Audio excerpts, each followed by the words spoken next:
we've talked about how this specific prison, the one that's represented in Arcane, does have the feel of like a Guantanamo or an Alcatraz, or for you losers out there, Azkaban. Uh, don't attack us, please. That was my attempt at comedy, please.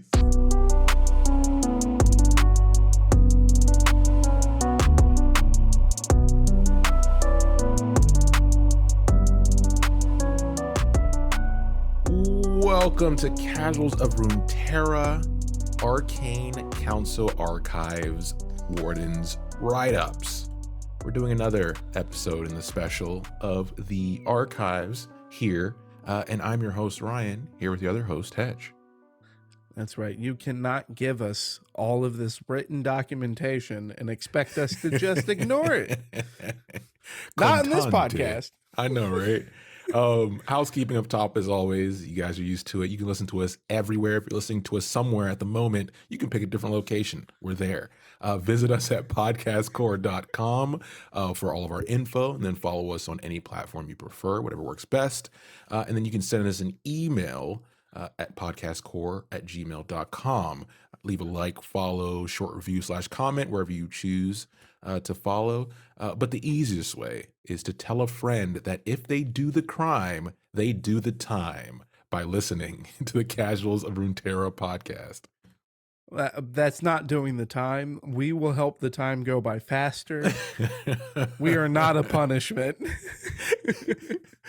So today we're looking at the second released archive here, which is the Warden's write-ups, which kind of focuses around Vi before we knew much about her prison sentence. And this gives us a lot of information about it. Some of it, if you listen to our Arcane episodes and our Vi episodes and some other stuff, we do a lot of, guessing before this stuff came out. So it's cool to have this now to bounce off of, and kind of facilitates a lot of our timeline stuff that we try to figure out. I was going to make that point, like especially the fact that these write-ups, for the most part, they don't have dates on them, but they describe the prisoners and the time frame of these incidents, and that is as good of any dates that we're going to get as far as Vi getting put into the gulag and Vi getting out of the gulag. So this is a wonderful reference as far as to get an idea of how much time passed from her getting locked up. Exactly. So we start off with a couple of items on the desk here. Remember, this is like an adventure style game where you click on items and it gives you descriptions and kind of builds a story within that space. This was also housed in the League of Legends client. So if you don't want to play the game, this is a great way to also get the information, right? So we start off with one item, which is an inmate lunch tray. And there's some notes with this lunch tray that says the tray smells like dry blood and crappy food. Makes sense, it's prison. They turn it over and they say the back has a large dent in it, but they also notice it's been sterilized. Another note along with this is the prisoner has a reputation and you don't want to get involved. So whoever used this tray, obviously, we're starting to build a little bit of character here. Where not only was it kind of pushed to the side to make it not stand out too much, but this person is dangerous. And we won't spoil anything as far as for the show. We'll try our best. Well, we'll try not to. We're gonna spoil something. Yeah. We're really bad at this. We'll put the spoiler tag. Spoiler tag for Arcane. Spoiler tags. And adjacent or tangential stuff. If you've watched Arcane, or if you haven't yet, there is a scene as far as involving a lunch tray. So maybe we'll figure. Maybe we do know who uses it. Yeah, maybe. Another item we have here is a stuffed toy, and there's some mentions of it being like a tattered rabbit. It's a bright magenta stain, tarnished and faded kind of material on it. But there was a quote on here, or not, I say a quote, a mention that was interesting to me. And it says, mention of this toy being a reference for a child holding on to memories, or holding a child, a toy that keeps a child's memories together. Sorry. He made it. I made it. I made it on the other side. It was a very, and listen, the way it's written is almost as cryptic because it's kind of out of place for where it's put. Yeah, like, I mean, we went from a prison food tray that has a dent, has been sterilized, and even after sterilized, still had some signs of blood stains on it. To look at the fuzzy toy. That's a little bit of a one of these is not like the other. And then the last item here that stands out is the message canister. So it looks like a pneumatic tube, something you've seen if you've gone to the bank, but this one's completely opaque. You can't see through it. And it's a canister from the Citadel. They mentioned the prisoner who it belongs to, the person in question, has had it for years. So that's one immediate detail that says, oh, this person's been here for a while. It is also stated that they're unable to open the canister, but it does seem important. So that's another detail there that kind of adds on to what we know from Arcane when it comes to these pneumatic canisters. Yes, and it is really interesting to learn that like it can't be opened. Like that's I would have assumed because I immediately thought the same thing as far as the tube canisters at the banks, but those are very easy to get into, and these apparently are not. Because this has been years and no one's gotten in, so it must be important. That was very interesting, and we do have an idea. If you've seen Arcane, we know pretty much exactly what's in there. So it's nice to see that Vi was able to get her hands on it. Yeah, But, the toy's not the only thing attached to memories here. Yeah, not the only thing. And God, some of these memories. But, I say that it belongs to Vi, but we're going to get to who it belongs to, and that's Prisoner 516. Yeah, give us the number, give us the skin right. We know you want to. Prison tats. But we start with the first record here, which is labeled Problem Child. Every record that we're going to go through has a cover letter or a cover page, which is dictated as Section 1. So then Section 2 has some details to get us started.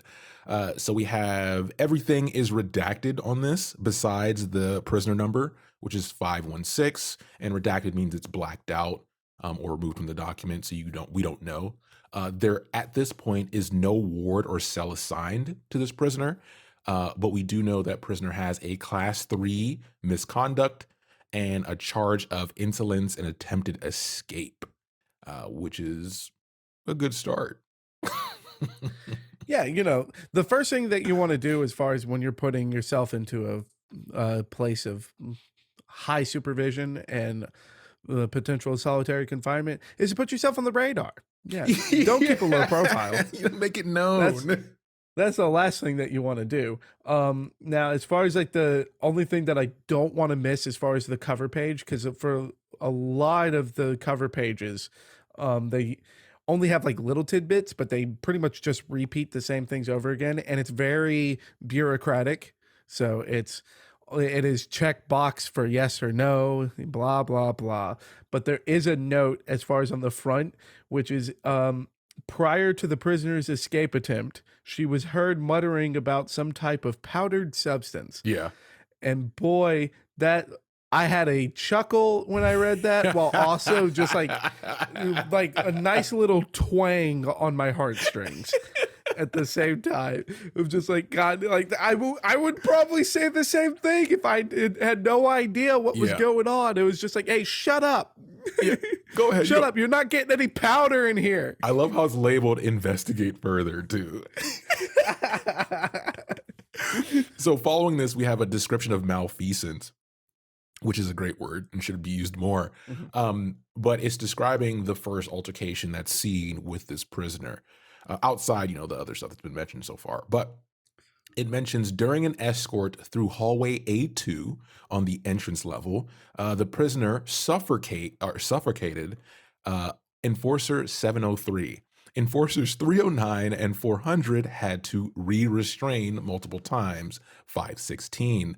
516 struggled the whole time until additional staff was available to subdue them. And then at the end here, it says there was no contraband found on the prisoner because we're still referencing the powdered substance.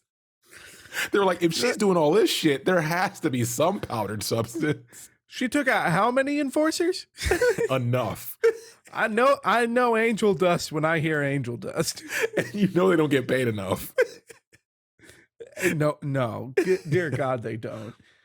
So this takes us to section 3. Yeah, Oh, go ahead. Yeah, no, I was going to transition this to Oh, okay. Go rock ahead. and roll, baby.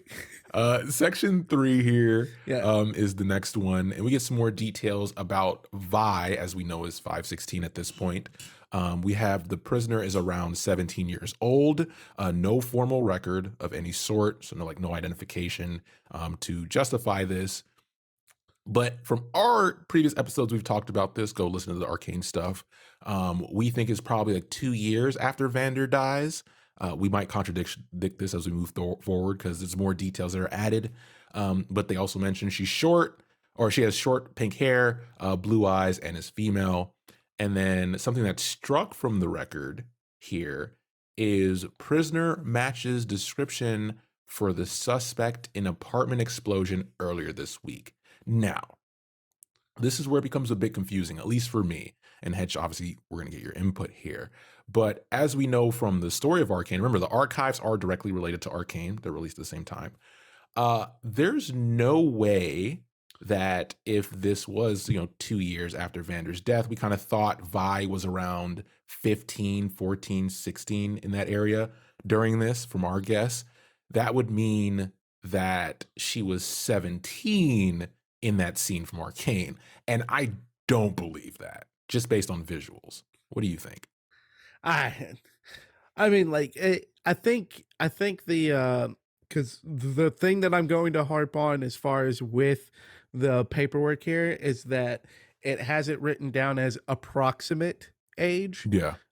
Which you could get that approximation wrong just because of the fact that even at the beginning of Arcane, Vi was stacked. Like, Yeah. Vi was not built like a normal kid. Yeah. All right. And that comes from like the hard lifestyle that her and Powder had to grow up in. But I'm sure that a lot of these guys at Piltover would probably look at this, basically trained boxer and go, okay, yeah, you got to be close to 18, right?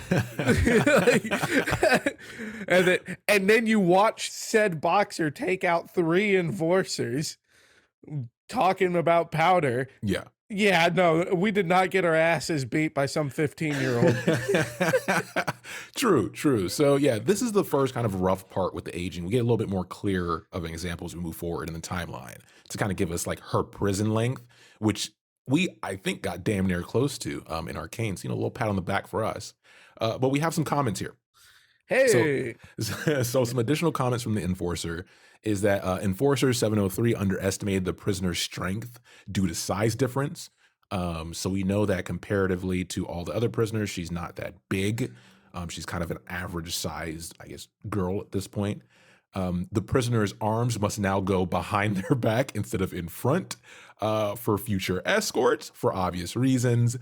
And then there were no further reasons from Redacted on the arrest of the prisoner. And then Redacted assures the enforcers she is dangerous, which, we're having somebody who has some sort of authority or some insight that we're not getting a name for here for obvious reasons. For obvious reasons. That'll go back to if you haven't listened to our Arcane episodes, I make a lot of references as far as to some of my favorite mob movies. Yeah. And just input everything I've said there as far as why there's some of this stuff redacted. Yeah, and also redacted here is names and dates of the people reporting. And then the final line here is prisoner isn't expected to survive more than a week, which is dark. We've talked about how this specific prison, the one that's represented in Arcane, does have the feel of like a Guantanamo or an Alcatraz, or for you losers out there, Azkaban. Don't attack us, please. That was my attempt at comedy, please. No, we're nerds just like you. No! We're going to get a Vada Kedavra. We're gonna get a Vada Kedavra. So As far as with before we move on to the next file, there is a point here that it calls for an initial of someone, and it's under the thing of I attest that the statement above is description being both accurate and parsed of any biases. So, your nice little legal mumbo jumbo. But this one, so the only identification of any officers outside of numbers that we have on this that hasn't been redacted is this initial, which is TS. So that is T. T is in techno, S as in synthesizer. Yeah, good choice. I don't know why my brain farted so hard going to that. What's worse is a little bit behind the curtain here because of my professional life. I also know like how to do like regular radio comms. So for the life of me, I can't tell you why I went this way, but here we are. So this takes us to the next record we open, which is labeled Reputation. It also has a cover letter for our cover page for its section 1. And then in section 2, we get some more goodness of 516 doing their thing. Yeah, so we start off with 516 finally being assigned to a cell. So we now have cell 23 as the first cell she's put in, which is minimum security. And there's an additional charge now, additional charge now attached to her, which is a class 2 charge of battery that has been added. And we have some more descriptions of malfeasance. Do you want to talk about this one? You want to go through this one, Hat? This one's great. So as far as like as far as the malfeasance report, that is pretty much like the same up top. So we're just going to hop straight into the description of malfeasance. And with this one, I'm just going to do this, like a little bits of it, just right from like verbatim, because it's like all prisoners were escorted to the other courtyard for mandatory exercise. So then we have prisoners 248, prisoner 430, and prisoner 516. All right, so 248 and 430 are lifting weights, as every jail scene ever has. All right, and then 516, nicknamed Pink, approaches 430 to engage in conversation. We don't have any description of the conversation at this point. The first punch was thrown by Pink, so just immediately into swinging as far as this report is concerned. Lands squarely on 430's jaw.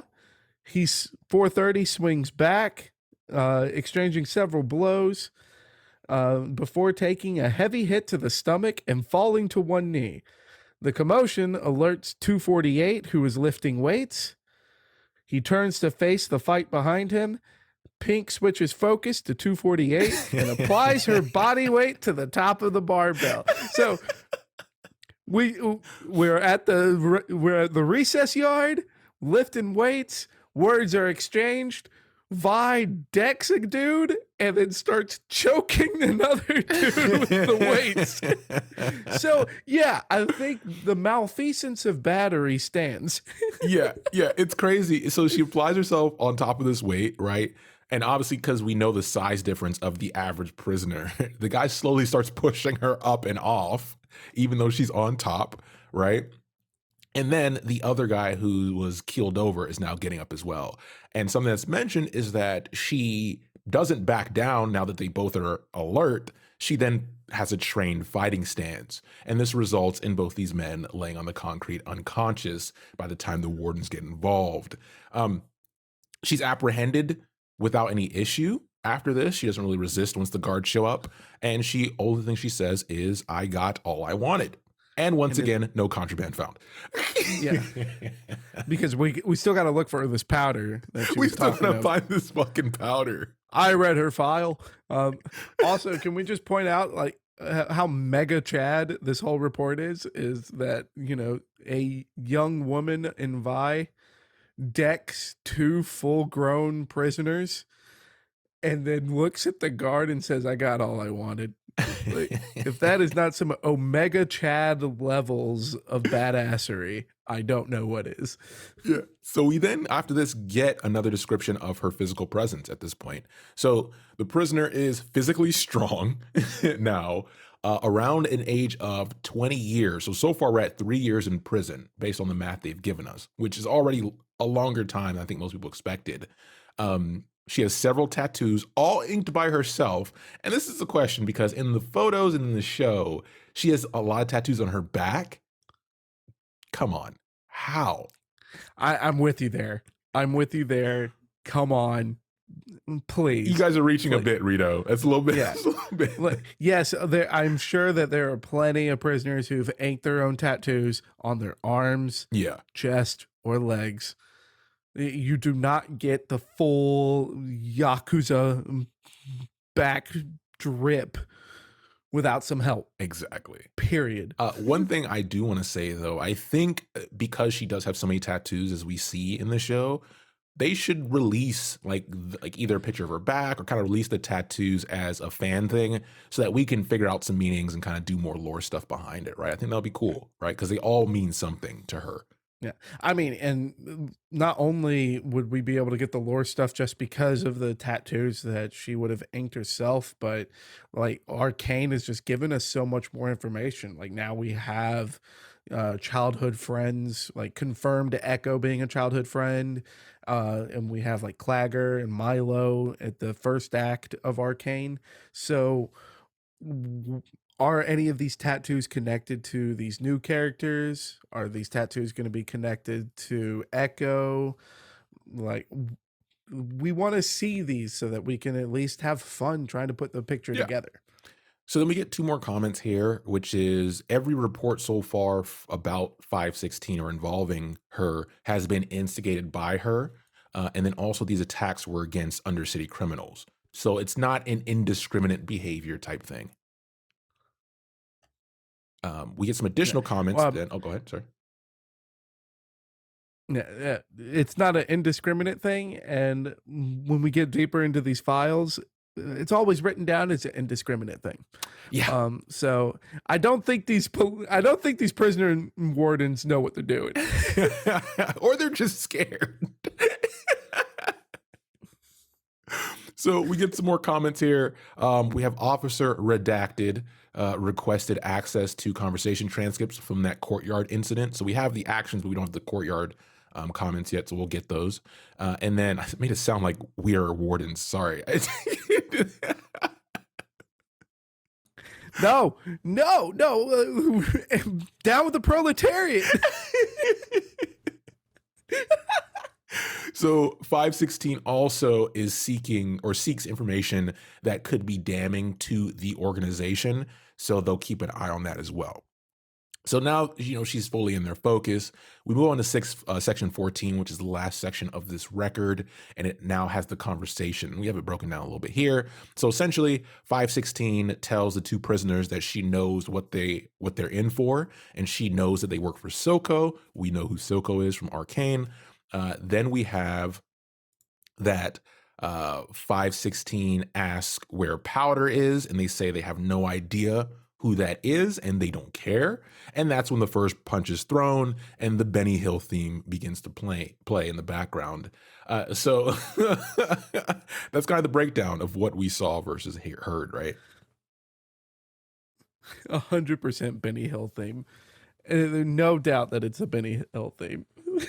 Because it's so clowny as far as well, I say it's clowny, but we've seen with Arcane that Riot would make it look good. True. And we still, we still have a chance to maybe get some flashback scenes of some inmate shenanigans from like Caitlin's perspective. But we move on to record 3. Record 3 is just labeled Inmate 516. So now she's like prolific in the prison because we're further in, right? She's been there at least 3 years at this point. So this record starts with a cover page. We then move to section 2, which has 516 has been moved to cell 40B in solitary confinement. And personally, I think this is where we get left with her as far as Arcane, because when Caitlin comes to pick her up, she is alone and kind of in the back of the jail type situation. Yeah, she's 100% in solitary confinement when we see her in the show. As far as going into record 3, we also see that she's in solitary confinement because this is once again a malfeasance report, and it is a malfeasance report for attempted murder. So Yeah. we're improving. We're improving. Yeah, this one is a bit dark. It has some Batman vibes to it. So we start off with 982, so prisoner 982, presenting this description because there were no guards present. 982 says they were scrubbing the roof. Pink kind of kicks the brush away. Don't know how she got up there. 982 then reaches for the brush. She stomps on their hand with her boot. 982 yells. It's kind of the first kind of vocal thing that's happened here. Pink then grabs 982 by the collar and holds them so their upper bodies hanging over the edge of the roof, which is a dangerous situation. Pink then threatens 982, and Pink didn't really let them respond and then begins holding them so only their feet are touching the edge of the roof to keep them from falling. Then 982 says something harmless to Pink. I doubt that. And then Pink just lets them go. That's the end. that's the part. I read that part more than once because I wasn't quite sure that's how it would play out.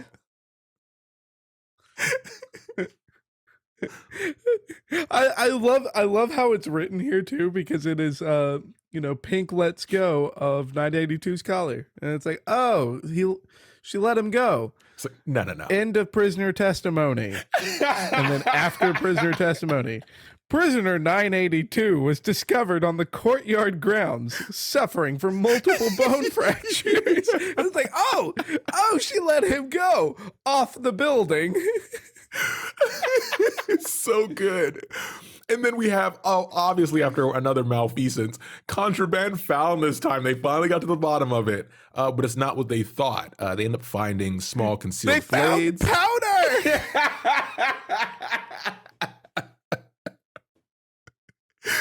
It says they found some small concealed blades, some spiked knuckles, and a sock filled with nails.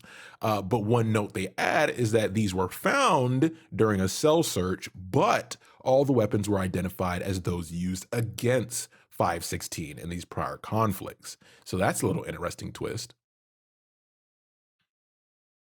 Yeah, so it's like, wow, what's going on with having all of these weapons here? And once we go deeper into the report, we do get to see that she was kind of keeping herself a nice little trophy case of and we do hear in the show of Arcane that the people that are sent into that are seeking Vi, they're there pretty much to kill Vi.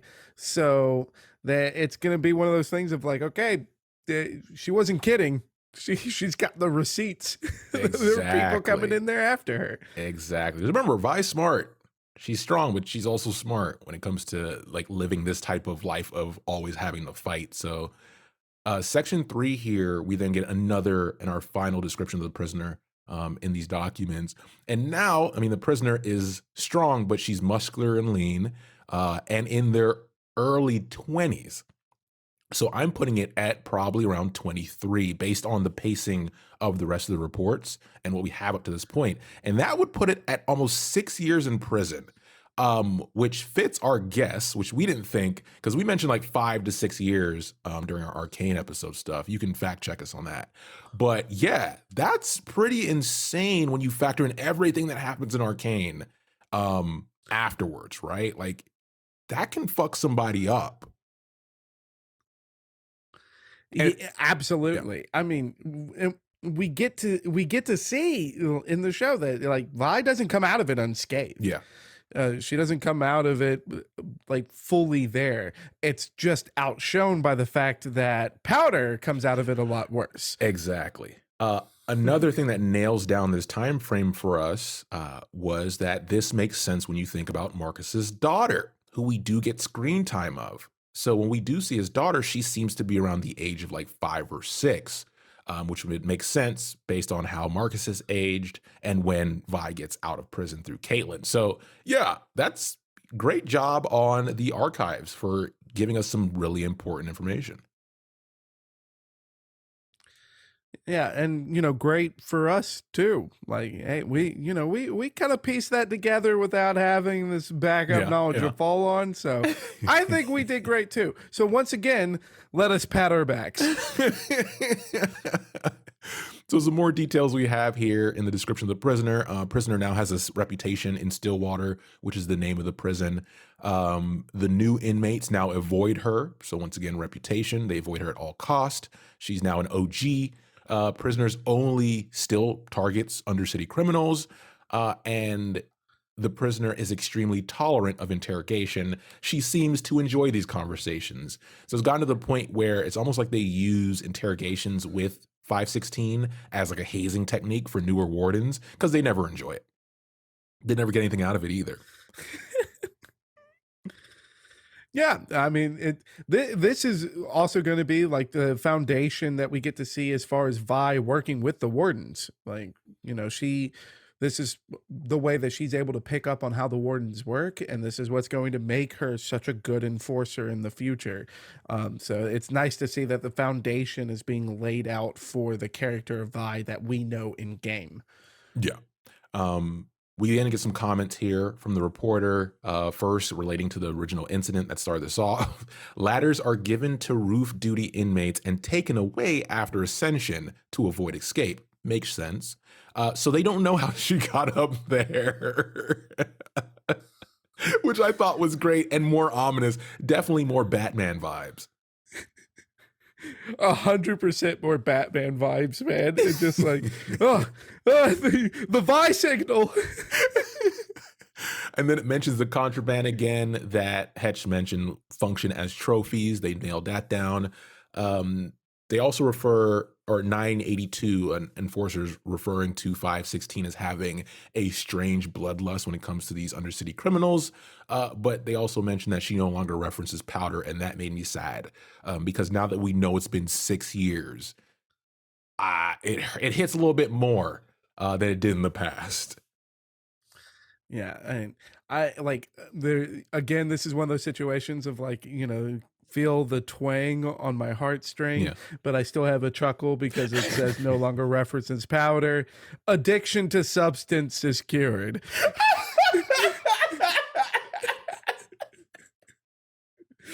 They're doing their best, man.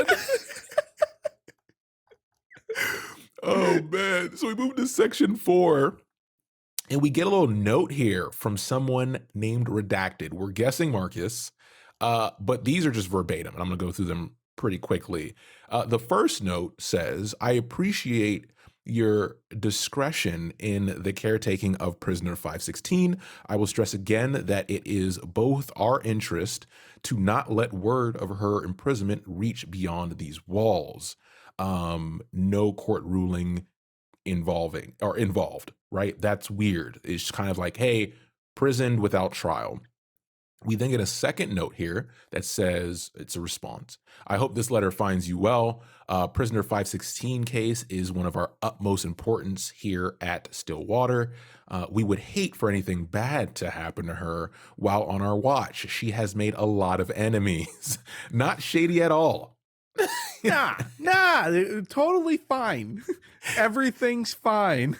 So the original sender says, well, you'll find with this letter a small donation to Stillwater Hold's Prisoner Activity Fund. As the warden, I'm sure that you are aware that no such fund exists. I trust that we are now on the same page regarding prisoner 516. Bribes work in this world. I mean, like any world. They're bribing the guard to keep 516 safe, which is interesting. And why I say that is because is this for 516, or as we know it as Marcus in our mind, is this self-preservation for his shady deals that he does ends on? Yeah, I mean this definitely gives more of a feel of like leverage, because and it also helps piece together why a lot of the information before we get to this exchange why a lot of it's redacted, and it's because Vi isn't really being kept there as far, or like wasn't put in prison for a legitimate reason. And the only legitimate reason they had to put her in this prison was redacted. They redacted the fact that she matches the description to this large explosion that happened in Piltover. So someone wants her in prison, but someone also doesn't want anyone to know who she is.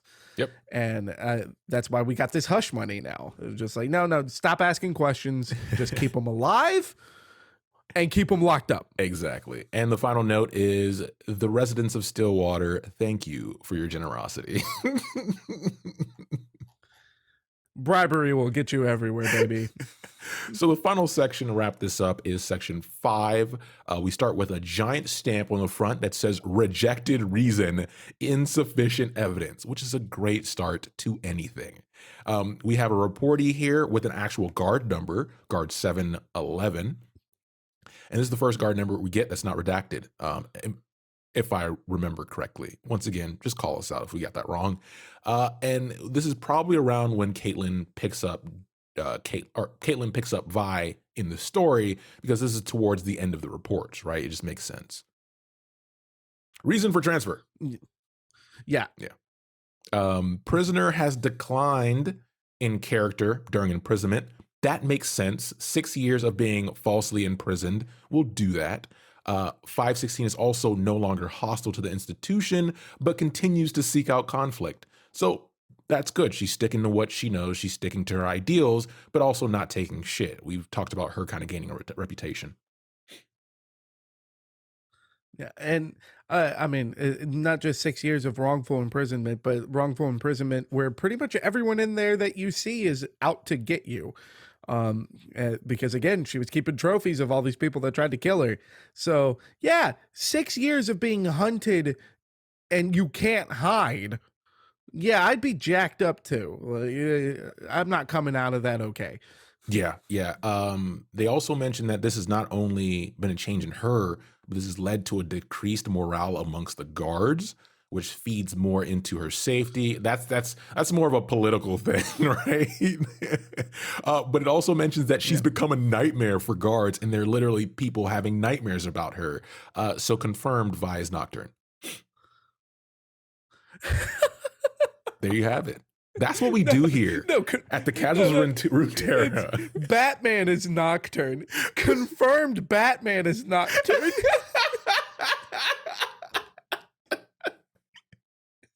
We get you dates and we get you facts here at Casuals Runeterra. But the rest of the stuff mentioned here is that the conflict with 227, which was one that wasn't gone into super detail, said that in this specific conflict is probably the most damage she's done, leaving their face beaten to a bloody pulp with the right eye barely hanging in the socket, which is like, we know Vi to be, from the show, violent to a point of resolution, right? Just to get the conflict away. But this type of description and how much they write it out was kind of disturbing, to be honest, when I read it. Yeah, this is the first description that we get that is the call out to Vi standing for violence. Like this just kind of feels more like wanton violence because we don't even get a description of what she was asking this prisoner. Yeah. We don't get a description of what this prisoner's crimes were because before this she was just a, kind of like an inmate that was a vigilante for justice. But now this one is just like punch through the wall, leave your eye hanging out. And then we get two final statements here. The prisoner is deranged with no hope of rehabilitation. That's obviously, we had the stamp at the beginning for a reason. And then the bottom stamp here says prisoner to be placed in solitary until situation is resolved, which we know never happens because Caitlin comes to pick her up from solitary confinement. Yeah. And this is also the first form that we get that is not initialed by TS. This one is initialed by RH. And with it being a request for the prisoner transfer form, I think we can safely assume that RH is our warden for the whole prison, because this is the first time that it's someone different, and this is a direct no to Vi leaving this prison. It's like, no, just keep her here. And we know that the two people so far that want to keep her there the most is who we assume is Marcus, but that's been redacted, and the Warden, who received a nice little bonus for his silence. So this RH has got to be our Warden here, right? Yep.